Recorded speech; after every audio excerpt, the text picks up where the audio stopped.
Ang ibig nyo sabihin, doon sa munisipyo nyo, masiga yung nagtatayo ng warehouse kaysa gobyerno ng inyong yun ang hindi ko sasagot po ninyo, Konsi. Sandali lang, Mayor. Hindi ikaw ang tinatanong ko. Ibig nyo sabihin sa lugar po ninyo, sa Mexico, Pampanga, masiga pala yung mga nagtatayo ng warehouse kaysa Municipal Government of Mexico, Pampanga.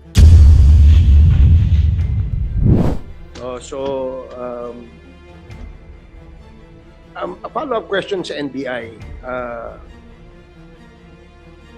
Those respondents, DOJ na lang, si Attorney Padulyon, yung mga respondents sounded like Chinese sounding names.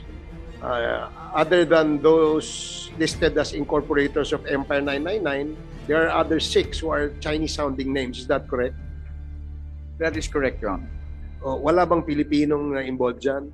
Apparently, Your Honor, from the information provided to us by the National Bureau of Investigation, there are Filipinos involved, but the actual names, the complete names and addresses have yet to be secured. So that's the information and data that we're waiting from the NBI. If names will be provided, Filipino names will be provided later on, that would be another case, supplemental. No, Your Honor. Like I mentioned earlier, there are aliases which were included in the charges. There are about 6 of them.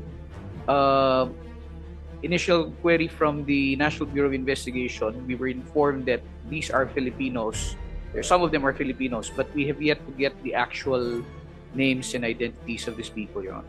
So those names that you mentioned with aliases are Filipinos? Yes, Your Honor, and they're included as amongst those charged with Chinese sounding names. No public official being charged? No public official as far as the referral shows, Your Honor. Okay. Thank you, Attorney. Mayor Gonzales, kayo po ang incumbent mayor ngayon sa Mexico, Pampanga. And if you recall, nung ating previous hearing, may panawagan ang committee na inspeksyonin po natin yung ating mga warehouses na sa loob ng Mexico, Pampanga. Ginawa po ba natin ito? Good morning po. Tama po. Hanggang sa kasalukuyan po ay kami nagpapatuloy sa pag-inspection ng mga warehouse. So pwede po bang malaman ano ho yung warehouse na anong nakita nyo? Anong meron dun sa warehouse? Baka may pogo ho dyan. Wala ho bang nakatagong pogo dyan? Sa ngayon po, wala pa po kaming nakita. Lahat po ba na-inspection nyo? Hindi pa po. Sa dami po ng mga warehouses at mga buildings na nagsitayuan sa Mexico, hindi pa po namin natapos. Actually po, mula nung maupo ako, noong August 29, yung naging priority ko po ay yung mag-tax mapping. At sa kasalukuyan po ay nagpapatuloy po kami sa pagta-tax mapping para makita namin yung mga dapat pang makita at ma-inspection ng mga bawat warehouses sa Mexico. Doon ho sa na-inspection nyo na, anong observation nyo? Malalaking business po. Malalaking negosyo. And you can honestly say that itong na-inspection nyo are legitimate businesses? Opo, legitimo naman po. Wala hong illegal pogo dyan? Wala pa po kaming nakita. Kasi sa Porac, sa kapitbahay nyo, meron na Sa ngayon po, wala po kaming nakikitang mga pogo. So, ilan ho ang total warehouse dyan sa Mexico? Ito, nung po kasing maupo ako, nag-create po ako ng task force. So, ang chairman po ay si Consial Alan Onofre, siya po ang nilagay kong chairman. Sila po at ang assessor at yung ibang mga municipal heads ang nag-inspection sa kasalukuyan at pag may time po ako, sumasama po ako. Okay, meron po bang mga warehouse o meron ba kayong na-inspection doon na mga building na hindi ho kayo napapasok, hindi kayo pinayagang pumasok, mag-inspection? Nung una po, nung November 23, nakarating po ako sa isang malaking compound. Ano ang pangalan ng compound? Yung Infinity 8 po. Infinity? Opo, Infinity 8. Infinity 8, 8. Opo. Okay, Infinity 8. At Pinapasok po kami hanggang doon sa kanilang opisina at wala po yung may-ari. Pero Pinapasok po kayo hanggang sa opisina pero walang nangyari. Ano ibig sabihin nun? hindi po, pinapasok po kami hanggang sa opisina lang at wala po yung may-ari. So, tumawag lang po siya at sinabi na papasyalan ako sa munisipyo at nag-usap naman po kami. At kahapon po dahil naka-monitor naman po ako sa lugar na to, nung Sabado dahil may mga complainant sa barangay, nag-ano po kami, nag-inspection po kami kahapon. At Excuse me, yung complainant, kino-complain yung mga negosyo niyo, yung mga warehouse na yun? Hindi po kasi sabi ng mga tao doon na may nagka-crack yung mga walls and flooring ng bahay nila. So ang sinasabi po nila may mga parang nag-ukay doon sa lugar. At Naguhukay may doon. nagwa-blast parang dinamita daw. So kaya ganun po yung nangyari at kaya napilitan po kami ako at pumunta po kami at tumawag po kina Vice Gov kay Governor na i-report po yung mga ganung insidente. So nag-response naman po sila at sumulat po ako sa yung Chief of Police ko, pinasulat ko sa PNP, sa Provincial Director at sumulat din po ako kay Vice Gov at kay Nanay para humingi ng police assistance. So kahapon po nag-conduct po kami joint ocular inspection yung Kapitolyo at ang municipality po. Yung sinasabi niyo pong complainant, Mayor, ilan ho yung complainant na nagkakaroon ng crack doon sa kanila? Siguro po mga 10 yun. Pero bago po yun, yung mga ibang complainant doon inayos na po yung kanilang mga lugar. Sino umayos? Yun pong Infinity. So si Infinity 8, Ang makakasagot po, Mr. Chair, ng maayos nito, nandito po yung barangay captain ng Barangay Lagundi. sige, pwede po bang tawagin Saka natin? po yung COP, yung Chief of Police ng Mexico. Sige, pwede po bang Thank you po, tawagin Mr. natin? Alam niyo, usong-usong ngayon yung mga tunnel For some reason, tunnels are being used by some, I don't know. Your guess is as good as mine. So, pwede po mong tawagin natin si Kapitan. Kap, ano yung mga kasagarang reklamo doon sa inyong mga constituents doon sa lugar? Paige, can you assist? Magandang umaga po, Mr. Chair. So ako po yung punong barangay ng Barangay Lagundi, Mexico, Pampanga, Alfredo S. David. So yung naging complaint po ng aking mga kabarangay, bago lang po itong nakarang linggo lang. So nagtataka rin po ako bakit ngayon lang sila nagreklamo, Mr. Chair. Samantala nung past 3 to 4 years ongoing construction, hindi sila nag-complain, Mr. Chair. Tapos ngayon bigla meron silang complain na tapos na ang construction ng Infinity 8 do sa surrounding ng company. So ngayon ang reklamo po nila excuse po. Ang reklamo po nila, Mr. Chair, is yung may lumalabas daw na tubig. Although may bakod na mataas, itong Infinity 8, ang reklamo ng ating mga kabarangay score, mga 7 to 10 persons. And pati yung meron daw sila naririnig na putok. Pag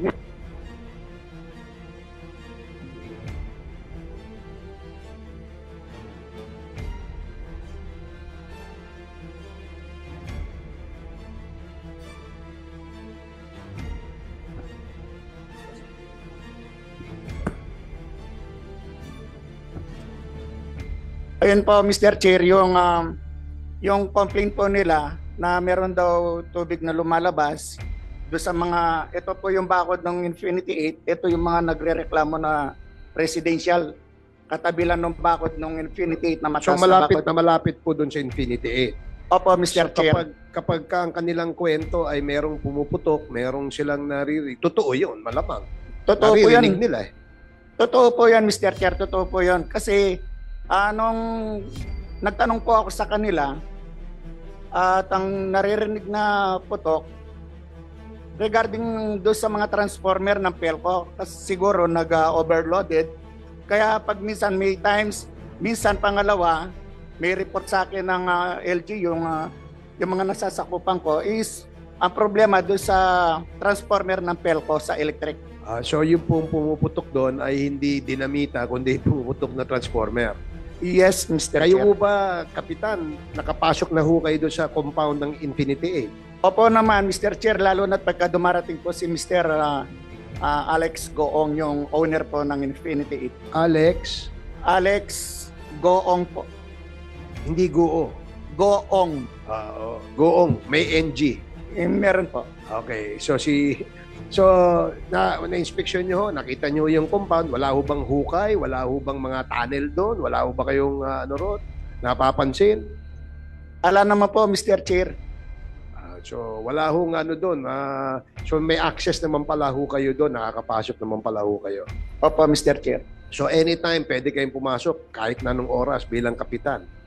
Opo naman, lalo na pagka dumarating po at from Manila, pag bumababa yung owner si Mr. Alex Goong, Bakit ho alam nyo kung darating si Alex Goong? Sinasabi ho ba, kapitan, salubungin nyo ako, darating ako. tumatawag po sa akin yung katiwala. Okay. Tinatawagan po ako para pag nasa site na doon sa pag-aaring ni Mr. Alex Go, nagpupunta po ako, pumapasok ako. Tapos yon nangungumusta po regarding sa barangay. So every time na dumarating ho siya dyan, nandoon kayo. Opo, Mr. Chair. Ang ibig sabihin po, kayo ang welcoming committee ni Mr. Alex Goong. Hindi naman po, Mr. Chair.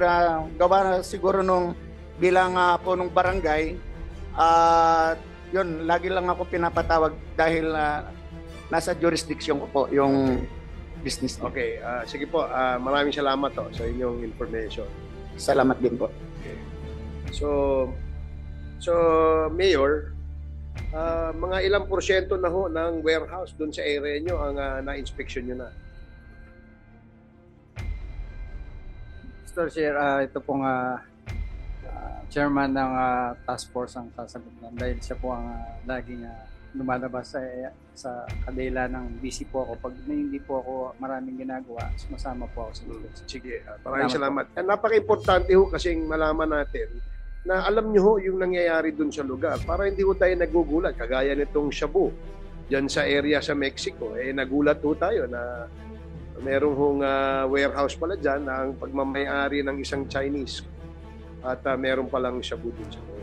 Kaya Mr. ayaw Chair, natin magkaroon ng gulatan. Kaya Mr. napaka-importante ho. Mula po nang maupo ako, talagang naging aware po ako dyan. Kaya nag-create po ako ng task force at ginawa kong chairman, itong member ng Sanggunian. Thank you po. Sige, salamat. Yes, you're the city council, you're the municipal councilor, no? Opo, Isang- Mr. Chair. Sige po, ano pong, naka-oath ka na ba? Hindi po. Comsec, can you please administer his oath? Please stand up and please raise your right hand. You swear to tell the truth and nothing but the truth in this congressional inquiry. Thank you. Thank you, Comsec. So, Kutsihal, ano bang report nyo dun sa mga warehouses within the municipality of Mexico, Pampanga? Bali po sa record namin, Mr. Chair, meron kaming 61 locations. Pero yung number of warehouses specific po, wala kaming, hindi namin po alam. Hindi nyo alam kung ilan ang warehouse? Opo. Pero yung locations namin, 61. So far, nakaka-28 na po kami location. Yung iba, merong 10 warehouses. Yung iba, merong 1, 3. Lahat po ba ng warehouse na yan, meron hong business permit yan? Yung pong iba, wala. So ngayon, yung pag-check namin, nagko-comply po yung may mga nakapag-comply na po. So, ano pong observation nyo dun sa inyong mga na-inspection? Meron bang compound na hindi kayo pinapasok? Meron pong isang instance po, wala po yung may-ari, hindi po kami pinapasok. Isa lang po yun. Anong ano yan? Anong warehouse po yan? Actually po, hindi ko po alam yung warehouse kasi babalikan po namin, magpapatulong kami sa kapitan. Saan yun? Sa area ni Kapitan? Hindi po, sa may barangay Piring po. Ay, Dolores ibang Piring. barangay naman ito. Opo. So, hindi ho kayo nakapasok? Hindi kayo pinapasok? Hindi po kami pinapasok. May gwardiya pero hindi kami pinapasok. Anong pangalan ng kumpanya? Hindi po nila sinabi tsaka hindi po namin alam kasi yung pader. Wala bang pangalan dun sa labas? Wala po. Mataas po yung pader. But I'm sure si Barangay Kapitan, alam ho niya yan. Hindi po siguro. Hindi Teka. ko lang po sure. So may tumayong warehouse doon sa barangay na yun, hindi alam ng municipality at hindi rin alam ng barangay? Actually po, tiningnan ko yung yung location at saka yung area ng parang wala pa kaming reclassification ordinance. Nasa kinalculate ko yung area, nasa 1.8 to 2 hectares po.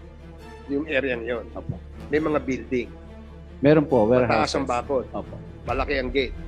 Malaki po. Parang pampelikula yun. Opo. Siya, no? Yung mga gano'n. So hindi kayo nakapasok doon? Hindi po. May security guard? Opo. May armas? Hindi kasi yung yung butas din ko lang po. Parang pampelikula nga eh. Parang alam na alam ni Dan Fernandez yan. Opo. Sige, maraming salamat po, Konsyal. Salamat.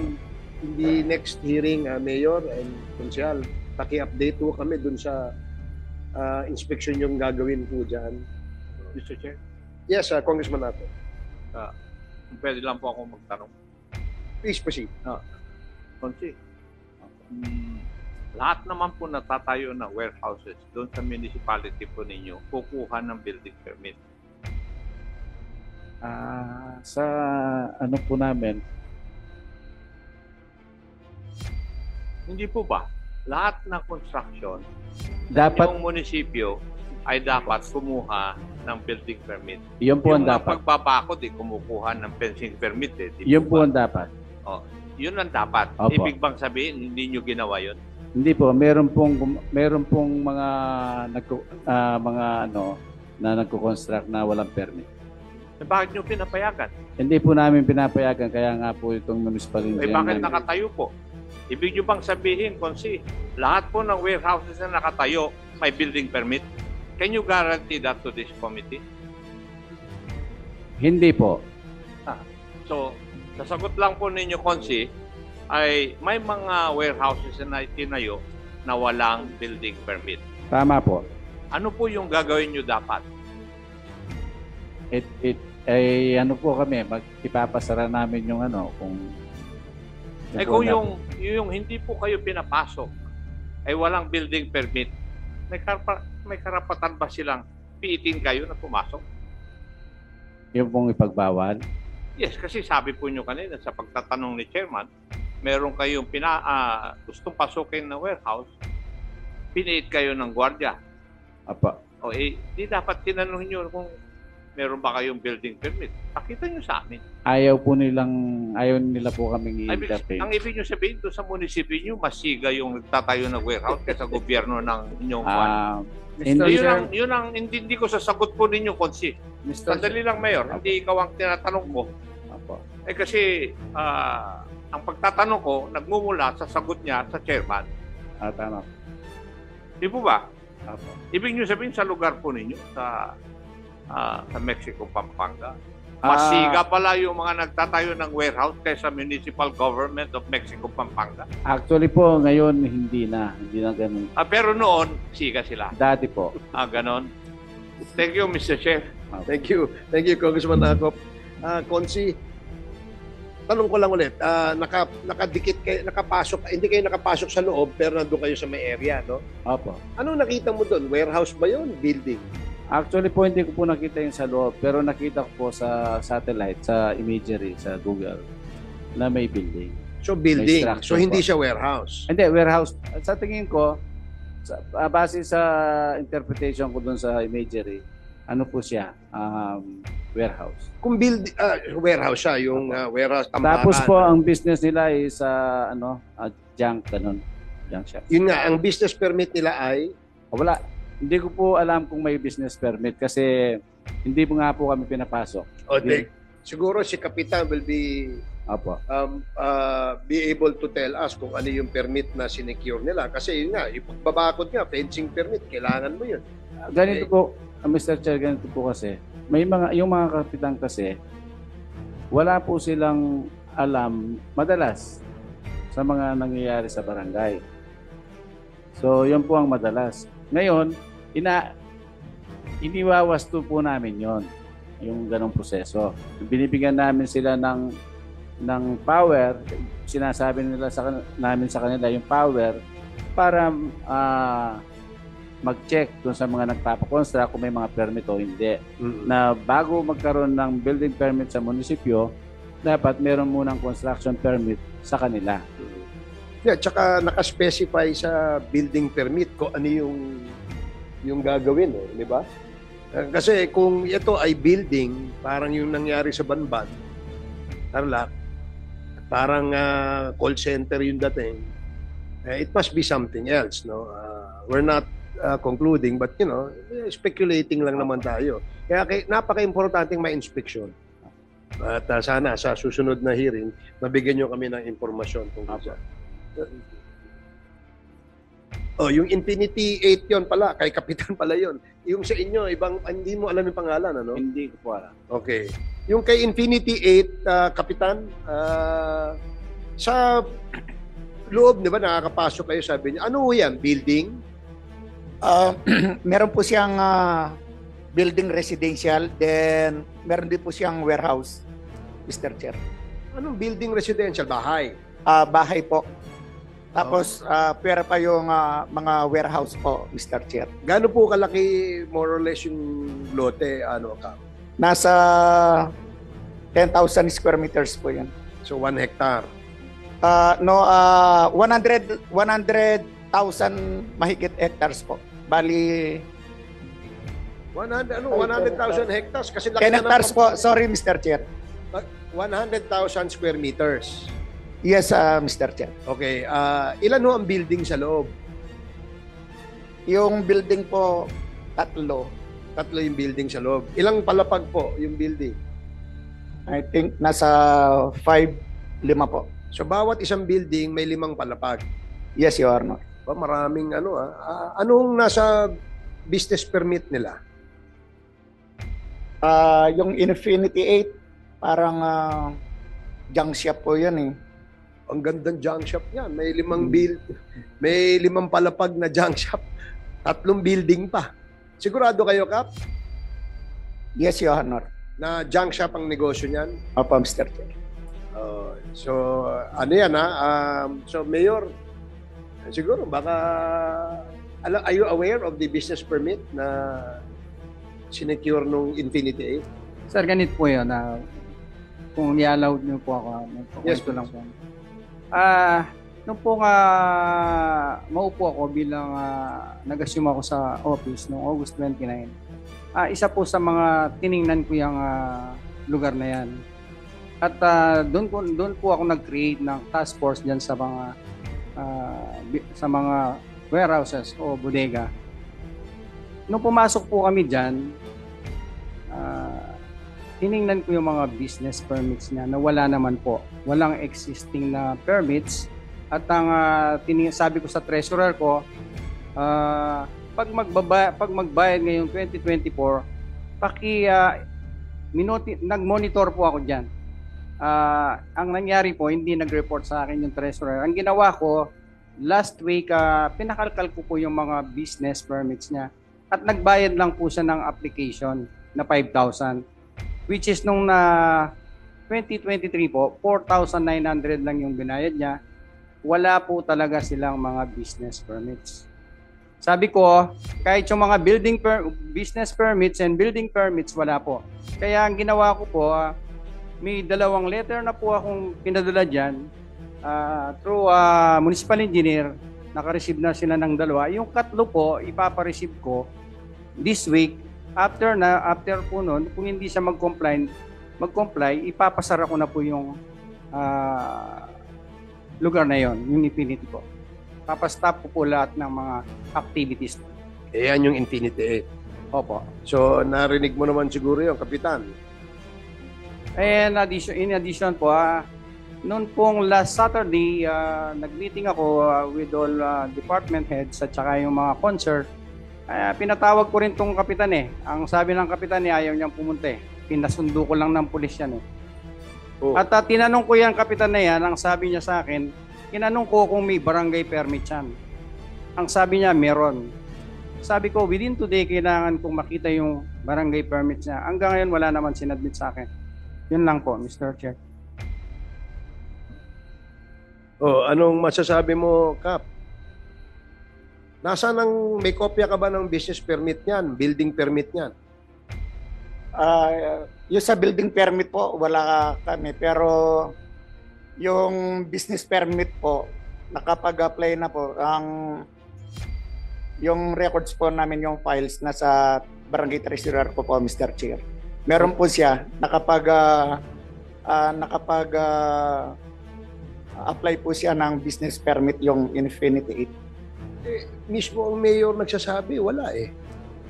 Meron po, tinanong ko po yung aking treasurer, meron po siya. Kaya lang, nung ni-request po sa amin nung mayor namin, hindi ko lang nabigyan kasi pinuntahan ko at tinawagan ko yung treasurer ko, meron po silang family na nilakad.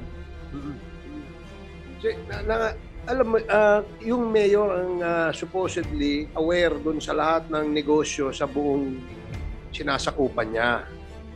At kapag ang records, wala doon, ang ibig sabihin po noon, wala hong nag-apply ng business permit. Pero kayo, pinagpipilitan nyo na meron dahil sabi nyo nga, nakita nyo. Tama po ba, Kap? Tama po, Mr. Chair. Kasi mismo ang nag-issue po noon itong kumuha siya. Ito lang kasi bago lang po kasi ang operation ng Infinity 8. I think this year or last November lang po yata o this year lang. Bago lang po, Mr. Chair. Kaya bago lang po yung business permit niya sa aking barangay. Okay. So, yes, Congressman, but before that, please enjoy the lunch prepared by Congressman Paduano, who is now on Zoom. So, kay Congressman Paduano, welcome in this committee hearing. Yes, Congressman Flores. Mr. Chair, I just would like to ask the Kapitan. Kapitan, when the mayor asked for the copy of the business permit, barangay permit. Barangay permit, Mr. Chair. When was that? Last Saturday. Last Saturday. Yes, last Saturday. This Saturday lang. Kapitan, bakit hindi nyo naibigay kay Mayor yung barangay permit? Yun po, bali, tinawagan ko at pinuntahan ko yung treasurer ko po. Wala sila, may nilakad po ng family. Kaya hindi ko nabigyan ng kopya yung mayor namin. Okay, ang barangay permit is for what? Anong hiningi nila na barangay permit? Permit to do what? Business or what? Barangay business clearance po. Bali permit yun. Kaya nga, business so permit. alam mo ba anong business nila? Yun po, bali yung junk shop. Infinity 8 Trading and Corporation. Trading. And nakikita nyo naman, being ikaw yung kapitan doon, nakikita mo naman na yun ang business nila, na nature of business nila. Ano yan? Trading. Ano ba? Junk shop. Junk shop. Yes, sir. So you see trucks coming in and out, ganun, may mga loads na mga junk, nakikita mo? Opo, marami po na pumapasok na nagdi-deliver doon. Pag mag-a-apply yung isang tao ng isang barangay permit, Kapitan, do you go and inspect the premises? Opo. So, napasok mo na yung premises ng Infinity 8? Yes, Your Honor. And anytime pag in-inspect mo, pinapapasok ka naman? Opo. Pag sina mayor ang pupunta at mag-inspect, papapasukin ba sila? Pinapasok naman po, Your Honor. Pinapasok kami, kasama po kami, barangay official, mga barangay official at Sila mayor po. Okay. Now, na-mention mo na nagbayad na ng application fee for the business permit, correct? Tama po. Yes, Your Honor. So, when was the payment or the application made? Sa barangay ko po, hanggang doon lang po yung alam ko. Pero yung pag-a-apply po nila na nakakuha ng application, sa munisipyo na po yun, hindi ko na po sakop yun. Okay. Now, Mr. Mayor, after the application was made, ano ba ang dapat ang obligasyon ng munisipyo to, to ensure na nakompleto yung requirements for the business permit? Actually po, pending pa yung yung business permit niya. Hindi ko pinarelease dahil may mga kulang po sa mga requirements niya. Ano po yung kulang na requirements? Marami po. Marami. Wala pa siyang maipakita mga requirements. So kung ganun nga na hindi niya na pinrocess yung application niya, bakit hindi mo pinasara? Wala pa lang business permit yun. Binigyan ko po siyang pagkakataon para may kompleto yung mga dokumento niya. Kaya po itong uli, pina-check ko sa municipal engineer, pinamomonitor ko yung mga building na kinoconstruct sa kasalukuyan. Wala pa rin maipakita, kaya po ang But ginawa. Mayor, it's already June. When should a business permit be secured ba? January po. January. Ba't umabot ng half a year pa, hindi pa na-complete yung requirements at pinabayaan nyo rin mag-operate si Infinity 8? Actually po, nakamonitor po ako. Kaso lang, nabigyan po siya ng pagkakataon para i-comply lahat ng mga requirements. So ngayon po, naghintay ako halos ng 6 na buwan. Wala pa ring response on pinapakitang mga permits, requirements. Kaya napilitan po akong sulatan siya. Just a side note, Mayor, I think you should go over your yung steps that you should be taking after the application is made. Kasi dapat hindi aabutan ng half a year na wala pang permit, nagko-continue yung businesses ng mga tao. It's precisely why yung establishments like this go unnoticed. Kaya gusto natin na from the barangay level and the municipal level, alam na ng mayor kung anong nangyayari in his town. Diba? And by knowing that they are properly given the authority or the permits to operate, that's the only businesses that can operate. Para next time po, pag may nangyari sa situation na to, alam natin na anong nature ng business niya, was he given the permit, and if he has no permit, then he has no business doing any business in your town. For that po, I'm sorry po sa naging lapses ko. Pero this mga darating na araw po, siguro pag hindi pa nakapag-comply, ipapasara ko na po yung Thank you, Mr. Mayor. Salamat po.